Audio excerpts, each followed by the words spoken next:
जीजा जी संगे करतारू जैसे हम ठीक करतनी बुझनी फगुओ के दिन केहू करेला जैसे अपना जीजा जी संगे करतारू जैसे डाले खातिर बैठल बानी काहे डालवावे लूना हमके बोला के अच्छा आज जीजा तोहर रंग मारा चाहिले खाला दे बुझलो लगत ले आए बड़ा केमिकल मिला के हर बार सब दिन बता जीजा तोहर रंग मारा चाहिले खाला दे लगत ले आए बड़ा केमिकल मिला के जीजा तोहर रंग मारा साना ना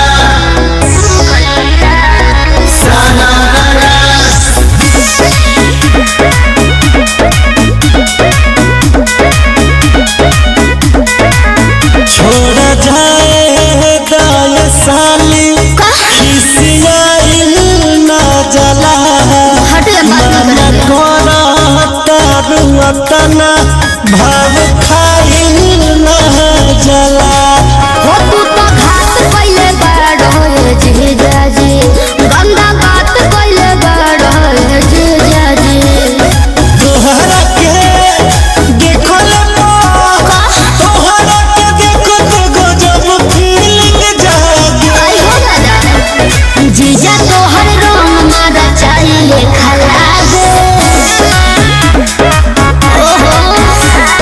लागत ले आइल बाड़ो केमिकल मिला के जीजा तोहर रंग मोरा चाहिले खाला दे लागत ले आइल बाड़ो केमिकल मिला के जीजा तोहर रंग मोरा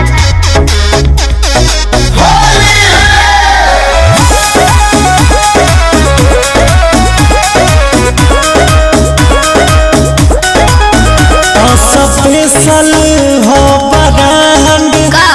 किसान न करी रहुआ जानत नहीं बाटे घोरल हमारी रंगरा ओहो अब छोड़ी जिया